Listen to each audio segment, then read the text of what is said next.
Subscribe কৰক অসম জিকে চেনেলটো আৰু বেল আইকনটো ক্লিক কৰক নতুন নতুন এডুকেশ্যনেল ভিডিঅ' আৰু জব নটিফিকেশ্যন পাবলৈ।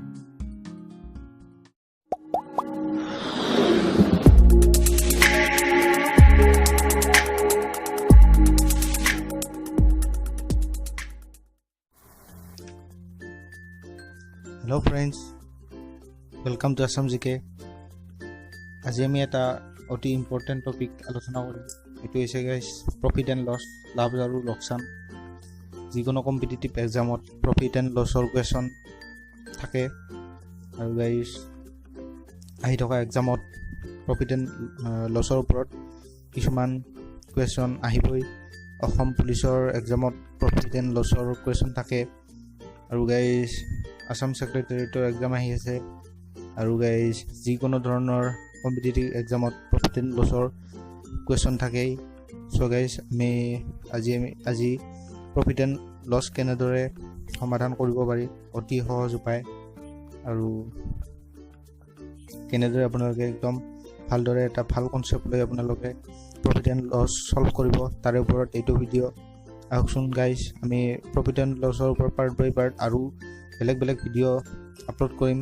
তাত আমি কেনেদৰে প্ৰফিট এণ্ড লছ কৰিব লাগে তাত আলোচনা কৰিম। চ' গাইজ আহকচোন আজি আমি প্ৰফিট এণ্ড লছৰ ওপৰত কিছুমান কথা জানি লওঁ আৰু কেনেদৰে ইয়াক সমাধান কৰে চাই লওঁ। চ' গাইজ আৰু আপোনালোকে যদি চেনেলটো ছাবস্ক্ৰাইব কৰা নাই অতি সোনকালে ছাবস্ক্ৰাইব কৰি লওক যাতে আহি থকা ভিডিঅ'বিলাক আপোনালোকে বিচাৰিবলগীয়া নহয় আৰু কিবা বুজি নাপালে আপোনালোকে কমেণ্ট বক্সত লিখি দিব পাৰে। চ' গাইজ আহকচোন আজি আমি প্ৰফিট এণ্ড লছৰ বিষয়ে আলোচনা কৰোঁ। চ' প্ৰফিট এণ্ড লছ, লাভ আৰু লোকচান। ইয়াতে প্ৰফিট এণ্ড লছ কৰিব হ'লে কিছুমান টাৰ্ম ব্যৱহাৰ কৰা হ'ব। কষ্ট প্ৰাইচ, যাক আমি CP বুলি ক'ম, CP, selling price SP, mark price MP, discount D। চ' গাইজ কষ্ট প্ৰাইচ মানেনো কি? কষ্ট প্ৰাইচ হৈছে গাইজ কিনা দাম।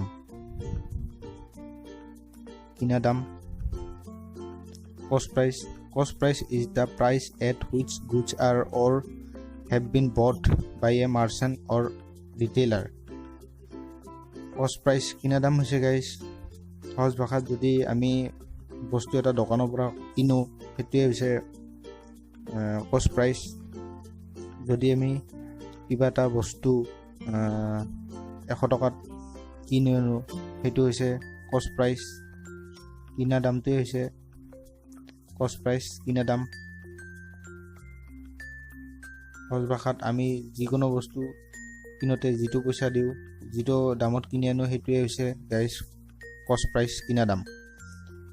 চেলিং প্ৰাইচ আমি ইয়াক শ্বৰ্ট ফৰ্মত CP বুলি লিখিম আহি থকা কুৱেশ্যনবিলাকত। চেলিং প্ৰাইচ হৈছে গাইজ SP।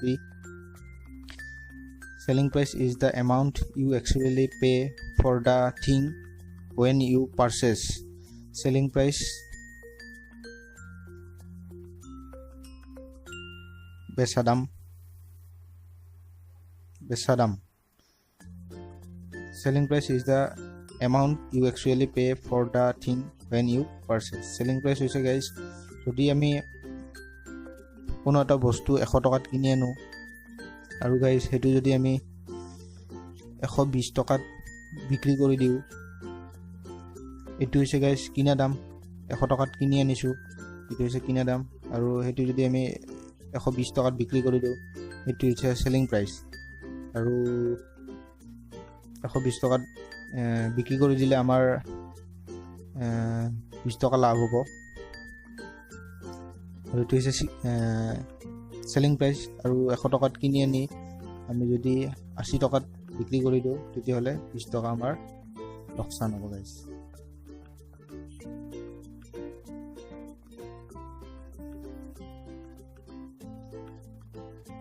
Mark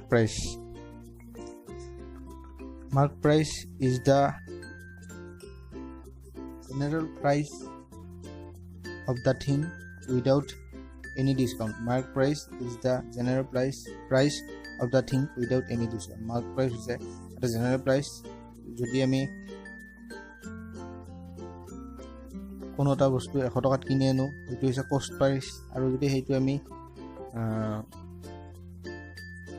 140 টকা লিখি থওঁ সেইটো হৈছে গাইজ মাৰ্ক প্ৰাইচ। আৰু তাৰে ভিতৰত আমি যিবিলাক ডিছকাউণ্ট দিম সেইটো হৈছে ডিছকাউণ্ট, আৰু যিটো আমি লিখি থ'ম দামটো সেইটো হৈছে মাৰ্ক প্ৰাইচ, আৰু মাৰ্ক প্ৰাইচৰ ওপৰত ডিছকাউণ্ট দিয়া হয়। ডিছকাউণ্ট হৈছে guys, discount is a percentage off mark price. Discount হৈছে এটা পাৰ্চেণ্টেজ, মাৰ্ক প্ৰাইচৰ ওপৰত এটা পাৰ্চেণ্টেজ। যদি আমি গাইজ 100 টকা মাৰ্ক প্ৰাইচ, যদি কোনো এটা বস্তুৰ MRP 100 ৰুপিজ হয়, আৰু যদি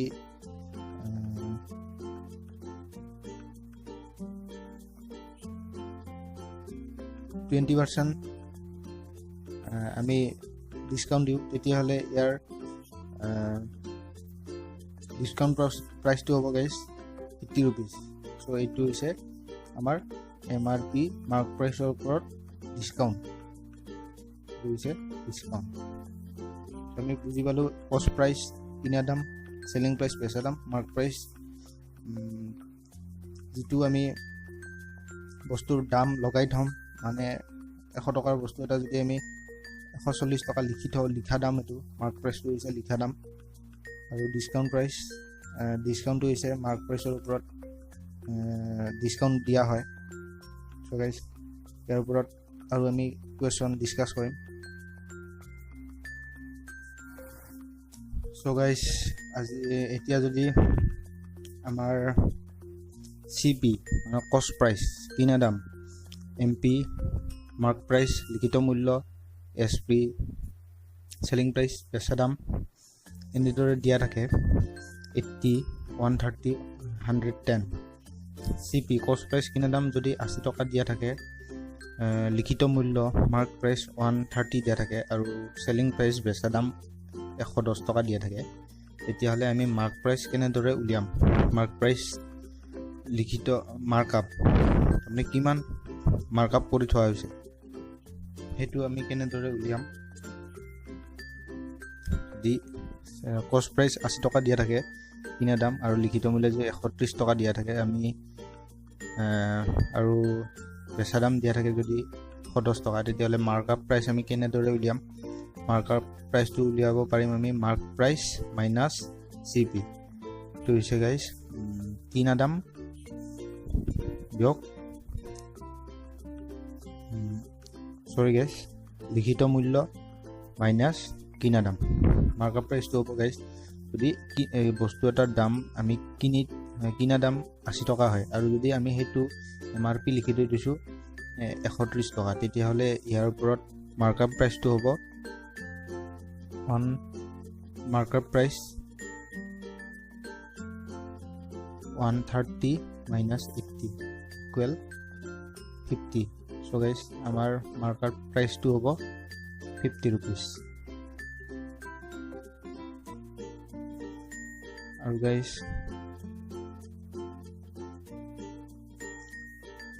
discount ulia hobo guys, rehai mark price minus selling price, likhito mullo minus বেচা দাম। ডিসকাউন্ট এনেদৰে উলিয়া হ'ব। আৰু প্ৰফিট লাভ, যদি কিনা দামতকৈ সেলিং প্ৰাইচটো বেচা দামটো বেছি হয় তেতিয়াহ'লে প্ৰফিট হ'ব।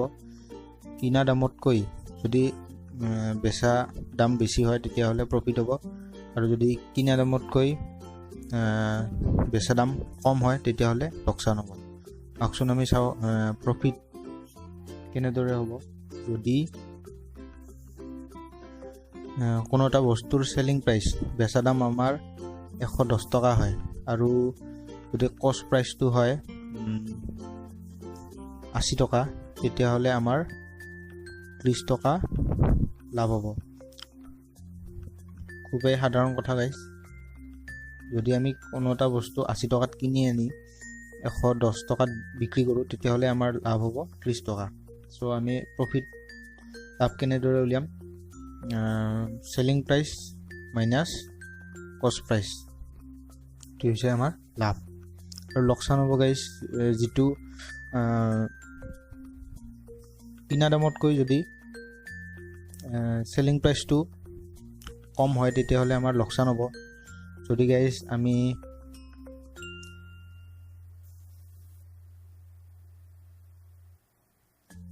এশ টকাত কোনো এটা বস্তু কিনি আনি আমি 80 টকাত বিক্ৰী কৰিবলগীয়া হয় তেতিয়াহ'লে আমাৰ লোকচান হ'ব 20 টকা। আৰু লোকচান কেনেদৰে উলিওৱা হ'ব? কষ্ট প্ৰাইচ মাইনাছ চেলিং প্ৰাইচ, সেইটোৱে মাত্ৰ। যদি কিনা দামতকৈ যদি বেচা দামটো বেছি হয় তেতিয়াহ'লে লাভ, আৰু কিনা দামতকৈ যদি বেচা দাম কম হয় তেতিয়াহ'লে লোকচান।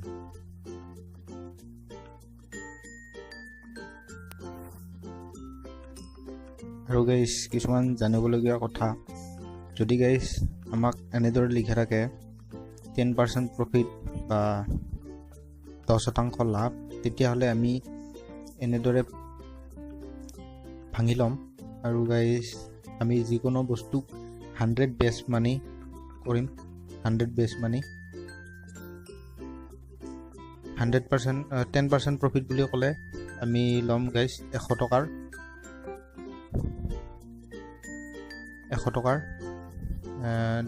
10%। চ' গাইজ এইটো আমি 10% প্ৰফিট বুলি ক'লে এনেদৰে ভাঙি ল'ম প্ৰতিটো কুৱেশ্যনতে। যদি 100 টকা বেছ মানি লওঁ তেতিয়াহ'লে 100 টকাৰ 10% কিমান হ'ব গাইজ? 100। যদি 100 হয় প্লাছ 10, 100 বেছ মানি দিছোঁ আমি 10% প্ৰফিট। চ' 110 আৰু তলত 100, আৰু এইটো ডিভাইড কৰি দিলে গাইজ হ'ব আমাৰ 1.1। 10% প্ৰফিট বুলি ধৰিলে আমি এইটো লিখিব পাৰিম শ্বৰ্টকাট কৰি 1.1। আৰু 20% প্ৰফিট বুলি ক'লে 100 বেছ প্লাছ 20% প্ৰফিট, এইটো হ'ব গাইজ 120। 100 বেছ, চ' এইটো হ'ব 1.2 ডিভাইড কৰিলে। আৰু 5% প্ৰফিট হ'লে গাইজ 100 বেছ প্লাছ 5 ইকুৱেল 105। 105 বাই 100, এইটো হ'ব গাইজ 1.05। আৰু গাইজ লছ পাৰ্চেণ্টেজ দিলে 10% লছ বুলি ক'লে 100 আমি বেছ কৰি লৈছিলোঁ, 100 মাইনাছ 10 লছ হ'লে মাইনাছ হ'ব। চ' গাইজ এইটো 100ৰ পৰা বেছ 10% হ'ব 90, তলত 100, আৰু এইটো ডিভাইড কৰিলে হ'ব গাইজ 0.9। আৰু এইটো গৈছে গাইজ 20% লছ। চ' গাইজ 20% লছ হ'লে 100 বেছ মাইনাছ 20 ইকুৱেল 80।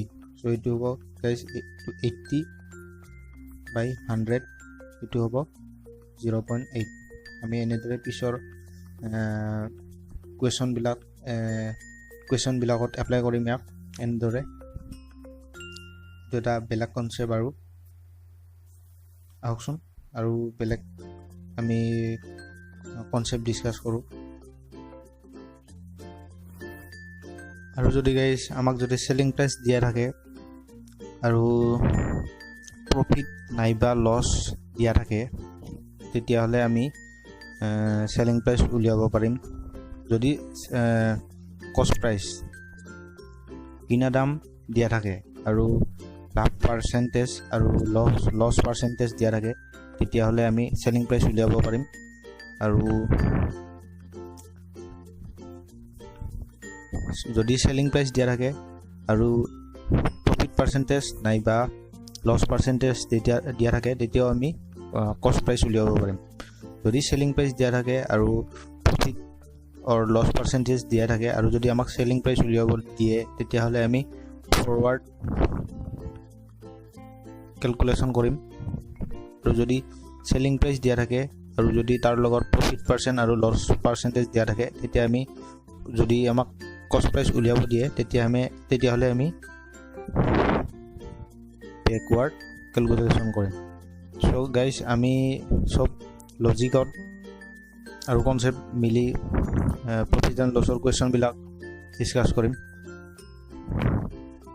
যদি কষ্ট প্ৰাইচ দিয়া থাকে আৰু প্ৰফিট পাৰ্চেণ্টেজ আৰু লছ পাৰ্চেণ্টেজ দিয়া থাকে, প্ৰফিট নাইবা লছ পাৰ্চেণ্ট, যদি প্ৰফিট দিয়ে প্ৰফিট, লছ দিলে লছ, যদি চেলিং প্ৰাইচ দিয়া থাকে আৰু প্ৰফিট পাৰ্চেণ্টেজ যদি দিয়া থাকে নাইবা লছ পাৰ্চেণ্টেজ দিয়া থাকে, তেতিয়া যদি চেলিং প্ৰাইচ উলিয়াব দিয়ে তেতিয়াহ'লে আমি ফৰৱাৰ্ড কেলকুলেশ্যন কৰিম।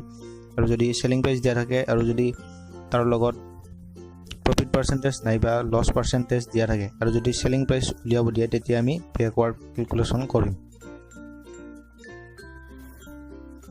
আৰু ঠিক আগৰ ধৰণে গাইজ যদি মাৰ্ক প্ৰাইচ দিয়া থাকে লিখিত মূল্য আৰু যদি ডিছকাউণ্ট পাৰ্চেণ্টেজ দিয়া থাকে ৰেহাই পাৰ্চেণ্টেজ আৰু যদি চেলিং প্ৰাইচ উলিয়াব দিয়ে তেতিয়াহ'লে আমি ফৰৱাৰ্ড কেলকুলেশ্যন কৰিম। ফৰৱাৰ্ড আৰু যদি গাইজ চেলিং প্ৰাইচ দিয়া থাকে আৰু ডিছকাউণ্ট পাৰ্চেণ্টেজ দিয়া থাকে, যদি আমাক মাৰ্ক প্ৰাইচ উলিয়াব দিয়ে তেতিয়াহ'লে আমি গাইজ বেকৱাৰ্ড কেলকুলেশ্যন কৰিম। বেকৱাৰ্ড কেলকুলেশ্যন আগৰ নিচিনাকৈ যদি মাৰ্ক প্ৰাইচ দিয়া থাকে আৰু ডিছকাউণ্ট পাৰ্চেণ্টেজ দিয়া থাকে আৰু যদি চেলিং প্ৰাইচ উলিয়াব দিয়ে তেতিয়াহ'লে আমি ফৰৱাৰ্ড কেলকুলেশ্যন কৰিম। আৰু যদি চেলিং প্ৰাইচ দিয়া থাকে আৰু যদি তাৰ লগত ডিছকাউণ্ট পাৰ্চেণ্টেজ দিয়া থাকে, যদি আমাক মাৰ্ক প্ৰাইচ উলিয়াব দিয়ে তেতিয়াহ'লে আমি বেকৱাৰ্ড কেলকুলেশ্যন কৰিম। আমি ফৰৱাৰ্ড কেলকুলেশ্যন আৰু বেকৱাৰ্ড কেলকুলেশ্যন কেনেদৰে কৰে আমি পিছৰ কুৱেশ্যনবিলাকত ডিছকাছ কৰিম। আৰু যদি গাইজ চেলিং প্ৰাইচ দিয়া থাকে আৰু যদি মাৰ্ক প্ৰাইচ দিয়া থাকে তেতিয়াহ'লে নিশ্চয় তাতে যিকোনো এটা মাৰ্ক আপ জড়িত হৈ আছে। মানে গাইজ যদি কষ্ট প্ৰাইচ 80 rupees হয় আৰু যদি মাৰ্ক প্ৰাইচ 130 হয় তেতিয়াহ'লে মাৰ্ক আপটো আমি কেনেদৰে উলিয়াব পাৰিম? 130 - 80 = 50। আৰু যদি গাইজ মাৰ্ক প্ৰাইচ দিয়া থাকে আৰু যদি মাৰ্ক আপ প্ৰাইচ দিয়া থাকে আৰু গাইজ যদি মাৰ্ক প্ৰাইচ দিয়া থাকে আৰু যদি মাৰ্ক আপ কিমান আছে দিয়া থাকে তেতিয়াহ'লেও আমি কষ্ট প্ৰাইচ উলিয়াব পাৰিম। মানে গাইজ যদি মাৰ্ক প্ৰাইচ 130 হয় আৰু যদি মাৰ্ক আপ প্ৰাইচ যদি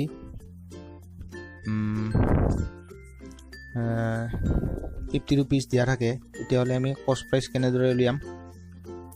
130 - 50 = 80, এইটো হ'ব গাইজ কষ্ট প্ৰাইচ।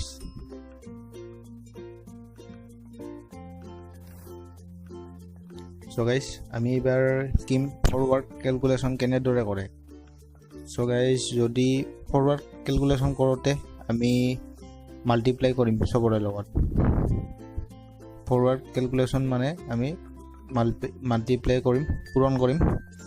যদি আমাৰ কষ্ট প্ৰাইচ কিনা দাম 100 টকা দিয়া থাকে আৰু যদি তাৰে লগত আমাক প্ৰফিট পাৰ্চেণ্টেজ 20% দিয়া থাকে আৰু যদি আমাক চেলিং প্ৰাইচ উলিয়াব দিয়ে, মানে যদি বেচা দাম উলিয়াব দিয়ে তেতিয়াহ'লে আমি এনেদৰে কৰিম। যদি কিনা দাম দিয়া থাকে 100 টকা আৰু প্ৰফিট পাৰ্চেণ্টেজ যদি 20% দিয়া থাকে তেতিয়াহ'লে যদি আমাক চেলিং প্ৰাইচ উলিয়াব দিয়ে তেতিয়া আমি কেনেদৰে কৰিম? এইটোত আমি এনেদৰে চেলিং প্ৰাইচ দিছে, প্ৰফিট নাইবা লছ পাৰ্চেণ্টেজ দিলে আমি চেলিং প্ৰাইচ উলিয়াব পাৰোঁ। আৰু যদি চেলিং প্ৰাইচ দিয়া থাকিলে হয় আৰু প্ৰফিট নাইবা লছ পাৰ্চেণ্টেজ দিয়া থাকিলে হয় আৰু যদি CP উলিয়াব দিলে হয় তেতিয়াহ'লে আমি বেকৱাৰ্ড কেলকুলেশ্যন কৰিব লাগিলে হয়। আৰু এতিয়া চেলিং প্ৰাইচ দিয়া আছে আৰু কষ্ট প্ৰাইচ দিয়া আছে আৰু প্ৰফিট পাৰ্চেণ্টেজ 20% দিয়া আছে। চ' গাইজ আমি এনেদৰে কৰিম ফৰৱাৰ্ড কেলকুলেশ্যন। চ' এনেদৰে কৰিম গাইজ।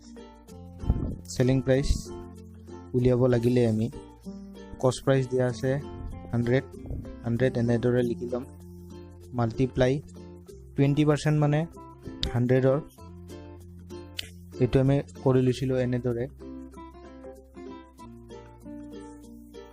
20% মানে 100ক বেছ কৰি 120 100 এইটো কৰি লৈছিলোঁ আমি 1.2 সো গাইজ 1.2 আমি 1.2 দি মাল্টিপ্লাই কৰিম 1.2 আৰু যদি গাইজ এইখিনি যদি বুজি পোৱা নাই তেতিয়াহ'লে 100% কষ্ট প্ৰাইচটো এনেদৰে লিখি ল'লোঁ ইনটু 20% 100ৰ 20% তেতিয়াহ'লে আমি 120 100 এনেদৰে কাটি ল'লোঁ আৰু এইটো হ'ব গাইজ 120 চেলিং প্ৰাইচ 120 আৰু যদি ইয়াৰ লগত যদি এইটো পূৰণ কৰোঁ এইটোতো হ'ব গাইজ 120 আমি এনেদৰে চেলিং প্ৰাইচ উলিয়াম এইটো হৈছে গাইজ ফৰৱাৰ্ড কেলকুলেশ্যন গাইজ মনত ৰাখিব যদি কষ্ট প্ৰাইচ দিয়া থাকে আৰু প্ৰফিট নাইবা লছ পাৰ্চেণ্টেজ দিয়া থাকে তেতিয়া যদি আমাক যদি চেলিং প্ৰাইচ উলিয়াব দিয়ে তেতিয়াহ'লে আমি ফৰৱাৰ্ড কেলকুলেশ্যন কৰিম আৰু যদি চেলিং প্ৰাইচ দিয়া থাকে আৰু প্ৰফিট নাইবা লছ পাৰ্চেণ্টেজ দিয়া থাকে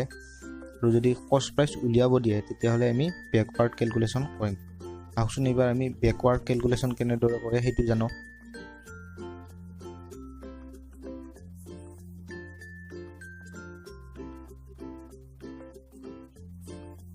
guys 1.2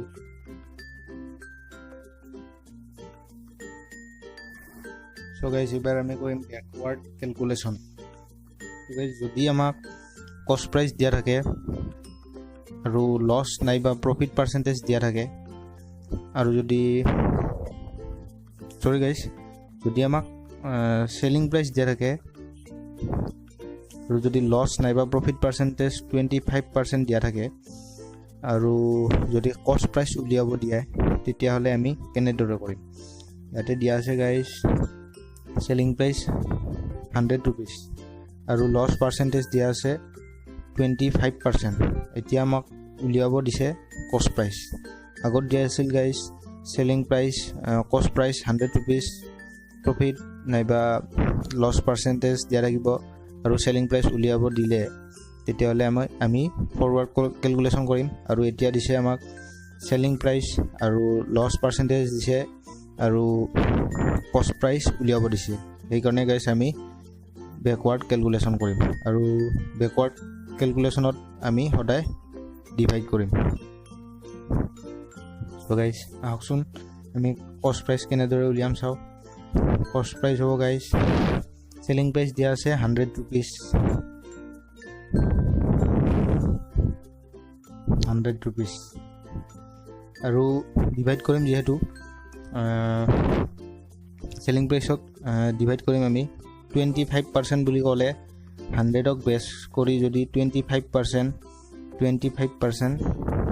তেতিয়াহ'লে এইটো হ'ব গাইজ 75% তো এইটো এনেদৰে ভাঙি ল'ম আমি 75 divided by 100 তো এইটো হ'ব আমাৰ 0.75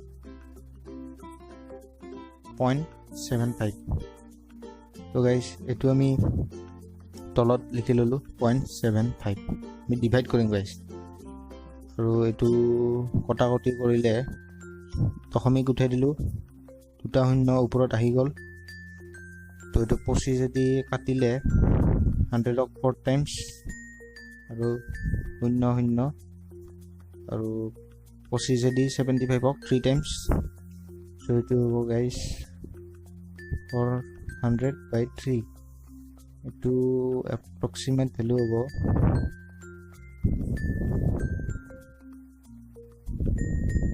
133 এপ্ৰক্স প্ৰায় 133 এইটো হ'ব আমাৰ গাইজ কষ্ট প্ৰাইচ চ' গাইজ ভালদৰে চাব আমাক এইটো সলিউশ্যনত দিয়া আছিল এইটোত দিয়া আছিল কষ্ট প্ৰাইচ 100% 100 rupees আৰু প্ৰফিট নাইবা লছ পাৰ্চেণ্ট দিয়া থাকিলে চেলিং প্ৰাইচ উলিয়াব দিলে এইটো আমাৰ ফৰৱাৰ্ড কেলকুলেশ্যন আৰু ফৰৱাৰ্ড কেলকুলেশ্যনত আমি মাল্টিপ্লাই কৰিম আৰু বেকৱাৰ্ড কেলকুলেশ্যনত যদি এনেধৰণৰ হয় ডিভাইড কৰা হয় চেলিং প্ৰাইচ দিয়া থাকিব লছ নাইবা প্ৰফিট পাৰ্চেণ্টেজ দিয়া থাকিব আৰু কষ্ট প্ৰাইচ উলিয়াব দিলে আমি বেকৱাৰ্ড কেলকুলেশ্যন কৰিম আৰু বেকৱাৰ্ড কেলকুলেশ্যনত সদায় ডিভাইড কৰা হয় তো গাইজ আমি এইটো চেলিং প্ৰাইচ 100 আৰু 25% 100ক বেছ কৰি ল'লে 75%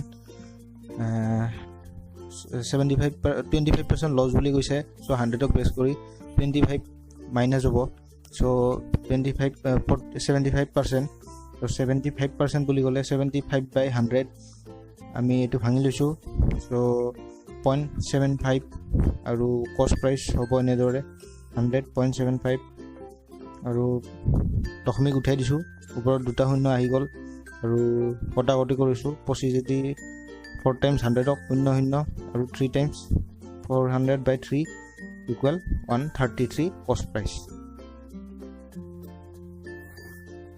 চ' গাইজ আমি এইবাৰ 2টা সলিউশ্যন কৰিম যদি কিনা দাম দিয়া থাকে 100 rupees কিনা দাম আৰু প্ৰফিট পাৰ্চেণ্ট দিয়া আছে 10% আৰু আমাক উলিয়াব দিছে বেচা দাম চেলিং প্ৰাইচ চ' গাইজ আমাৰ কষ্ট প্ৰাইচ দিয়া আছে আৰু প্ৰফিট পাৰ্চেণ্টেজ দিয়া আছে আৰু আমাক উলিয়াব দিছে চেলিং প্ৰাইচ এনেকুৱা হ'লে গাইজ আমি এনেদৰে কৰিছিলোঁ আমি ফৰৱাৰ্ড কেলকুলেশ্যন কৰিছিলোঁ আৰু ফৰৱাৰ্ড কেলকুলেশ্যনত মাল্টিপ্লিকেশ্যন কৰা হৈছিল চ' গাইজ চেলিং প্ৰাইচ উলিয়াম আমি এনেদৰে বেচা দাম চেলিং প্ৰাইচ ইকুৱেল কষ্ট প্ৰাইচ হৈছে 100 rupees ফৰৱাৰ্ড কেলকুলেশ্যনত আমি পূৰণ কৰিছিলোঁ তাৰপিছত 10% বুলি ক'লে 110ক বেছ কৰি চ' 110% হ'লে এইটো হৈছিল গাইজ 1.1 চ' এনেদৰে 110 100 আৰু এইটো 1.1 চ' আমি ইয়াতে কৰি দিছোঁ 1.1 এইটো হ'ব গাইজ 110 rupees আমাৰ চেলিং প্ৰাইচ হৈছে গাইজ বেচা দাম 110 আৰু গাইজ যদি এনেদৰে দিয়া থাকে চেলিং প্ৰাইচ 140 আৰু প্ৰফিট চেলিং প্ৰাইচ বেচা দাম আৰু প্ৰফিট পাৰ্চেণ্টেজ 20% আৰু আমাক কষ্ট প্ৰাইচ উলিয়াব দিছে কিনা দাম তেতিয়াহ'লে আমি এনেদৰে চাব লাগিব কষ্ট প্ৰাইচ চেলিং প্ৰাইচ দিয়া আছে প্ৰফিট নাইবা লছ পাৰ্চেণ্টেজ দিয়া আছে প্ৰফিট দিয়া আছে আমাক আৰু কষ্ট প্ৰাইচ উলিয়াব দিছে তো আমাৰ এইটো হ'ব বেকৱাৰ্ড কেলকুলেশ্যন আৰু বেকৱাৰ্ড কেলকুলেশ্যনত গাইজ আমি পুনৰ ডিভাইড কৰিছিলোঁ চ' গাইজ আমি কষ্ট প্ৰাইচ উলিয়াব লাগিলে এতিয়া এনেদৰে উলিয়াব লাগিব এইটো হ'ব গাইজ চেলিং প্ৰাইচ 140 ডিভাইড কৰিব লাগিব প্ৰফিট পাৰ্চেণ্টেজ 20% 100ক বেছ কৰি 120% চ' 120% বুলি ক'লে গাইজ তলত 100 আহি যাব চ' এইটো কাটি দিলোঁ আমি চ' 100 এইটো হ'ব 1.2 চ' গাইজ এইটো হ'ব 1.2 আৰু দশমিক উঠাই দিলোঁ ইয়াতে হ'ব গাইজ শূন্যটা বাঢ়ি যাব আৰু 121 চ' গাইজ এইটো এপ্ৰক্স 116 হ'ব এনচাৰটো আমাক কষ্ট প্ৰাইচ উলিয়াব দিছিল ত' আমাৰ এনচাৰটো হ'ব 116 এইটো আমি গাইজ ফৰৱাৰ্ড আৰু বেকৱাৰ্ড কেলকুলেশ্যন কেনেদৰে কৰে শিকিলোঁ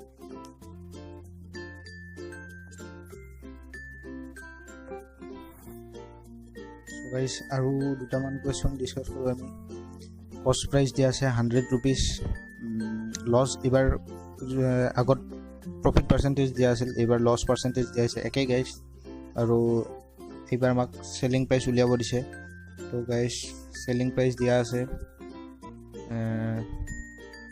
কষ্ট প্ৰাইচ দিয়া আছে চেলিং প্ৰাইচ উলিয়াব লাগে আৰু লছ পাৰ্চেণ্টেজ দিয়া আছে তো আমাৰ ডাইৰেকশ্যনটো হ'ব এনেধৰণৰ কষ্ট প্ৰাইচ দিয়া আছে চেলিং প্ৰাইচ উলিয়াব লাগে চ' আমাৰ এইটো ফৰৱাৰ্ড কেলকুলেশ্যন হ'ব মাল্টিপ্লাই হ'ব চ' ফৰৱাৰ্ড কেলকুলেশ্যন কেনেদৰে কৰা আছিল গাইজ এইটো হৈছে CP আমাক SP উলিয়াব দিছে ফৰৱাৰ্ড কেলকুলেশ্যন হ'ব চ' গাইজ কষ্ট প্ৰাইচ হ'ব 100 ইনটু লছ হৈছে 20% লছ মানে 100ক বেছ কৰি 20% লছ চ' 80% হ'লে গাইজ 80% এইটো হ'ব গাইজ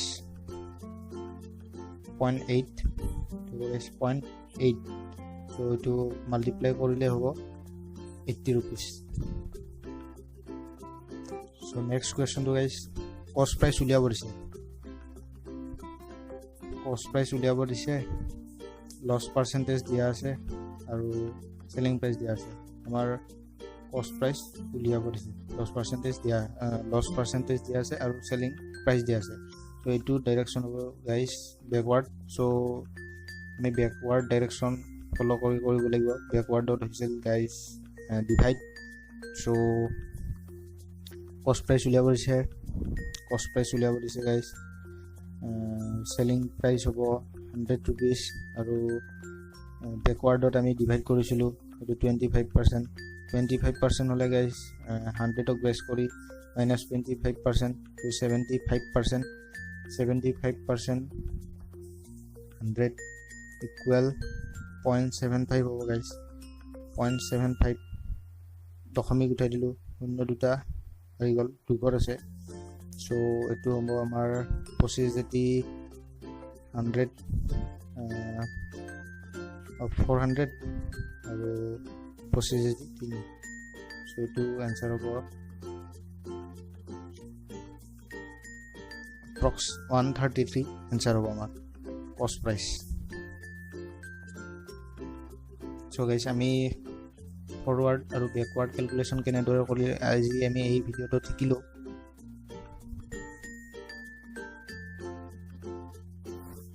চ' এইবাৰ গাইজ আমি মাৰ্ক প্ৰাইচ কেনেদৰে উলিয়াই সেইটো চাম দিয়া থাকিব চেলিং প্ৰাইচ 400 আৰু ডিছকাউণ্ট পাৰ্চেণ্ট 10% আৰু মাৰ্ক প্ৰাইচ উলিয়াব দিছে যদি আমাক গাইজ চেলিং প্ৰাইচ দিয়া থাকে আৰু ডিছকাউণ্ট পাৰ্চেণ্টেজ দিয়া থাকে তেতিয়াহ'লে আমি মাৰ্ক প্ৰাইচ উলিয়াব পাৰিম আৰু যদি গাইজ মাৰ্ক প্ৰাইচ দিয়া থাকে আৰু ডিছকাউণ্ট পাৰ্চেণ্টেজ দিয়া থাকে তেতিয়াহ'লে আমি চেলিং প্ৰাইচ উলিয়াব পাৰিম চ' গাইজ এইটোতো ফৰৱাৰ্ড আৰু বেকৱাৰ্ড ডাইৰেকশ্যন কেনেদৰে কোনটো লোৱা হ'ব সেইটো চাব লাগিব চ' গাইজ মাৰ্ক প্ৰাইচ দিয়া আছে ডিছকাউণ্ট পাৰ্চেণ্টেজ মাৰ্ক প্ৰাইচ উলিয়াব দিছে ডিছকাউণ্ট পাৰ্চেণ্টেজ দিয়া আছে আৰু চেলিং পাৰ্চেণ্টেজ দিয়া আছে চ' মাৰ্ক প্ৰাইচ উলিয়াব দিছে চেলিং প্ৰাইচ দিয়া আছে চ' আমাৰ ডাইৰেকশ্যনটো হ'ব এনেধৰণৰ চ' এইটো বেকৱাৰ্ড ডাইৰেকশ্যন হ'ব বেকৱাৰ্ড ডাইৰেকশ্যনত আমি ডিভাইড কৰিছিলোঁ চ' গাইজ চেলিং প্ৰাইচ দিয়া আছে 400 আৰু ডিছকাউণ্ট পাৰ্চেণ্টেজ দিয়া আছে 10% আৰু মাৰ্ক প্ৰাইচ হ'ব আমাৰ মাৰ্ক প্ৰাইচ কেনেদৰে উলিয়াই আমি চাম চেলিং প্ৰাইচ দিয়া আছে গাইজ 400 বেকৱাৰ্ড কাৰণে আমি ডিভাইড কৰিম আৰু ডিছকাউণ্ট পাৰ্চেণ্টেজ 10% আমি গাইজ চবতে 10% 100% বেছ লৈ কৰিম প্ৰফিট এণ্ড লছত 100% বেছ চ' 10% ডিছকাউণ্ট চ' এইটো হ'ব 90% মানে হ'ব গাইজ 90% এনেধৰণৰ হ'ব চ' এইটো হ'ব 9% চ' এইটো হ'ব 0.9 আৰু গাইজ দশমিক উঠাই দিলোঁ শূন্য ওপৰত আহি গ'ল 9 দি 40ক 4 গুণ 37 4 40 হ'ল আৰু 4 37 4 আৰু 4 দিলোঁ চ' এইটো গাইজ এনচাৰটো এনেধৰণৰ হ'ব 444.44 চ' গাইজ আমি মাৰ্ক প্ৰাইচ পালোঁ 444.44 আমি এনেদৰে আৰু নতুন প্ৰফিট এণ্ড লছৰ কুৱেশ্যন ডিছকাছ কৰিম অসম পুলিচৰ এক্সামত চেলিং প্ৰাইচ কি কয় প্ৰফিট এণ্ড লছৰ ওপৰত কুৱেশ্যন থাকে আৰু অসম পুলিচ বুলি নহয় চব কম্পিটিটিভ এক্সামতে প্ৰফিট এণ্ড লছৰ ওপৰত কুৱেশ্যন আহে চ' আৰু আজি আমি গাইজ কনচেপ্ট ডিছকাছ কৰিলোঁ ইয়াৰ পিছত আমি নতুন বহুত ধৰণৰ কুৱেশ্যন সলিউশ্যন কৰিব চাম আপোনালোকৰ মাজত চ' গাইজ বুজি পাইছে যদি আপোনালোকে কমেণ্ট দিব আৰু চেনেলটো ছাবস্ক্ৰাইব কৰিব এনেধৰণৰ এডুকেশ্যনেল ভিডিঅ' পাই থাকিবৰ কাৰণে আৰু যদি ভাল পাইছে লাইক কৰিব আৰু গাইজ ভিডিঅ'টো চাই কেনে পাইছে বুজি পাইছে নে নাই সেইটো মতামত জনাবলৈ নাপাহৰিব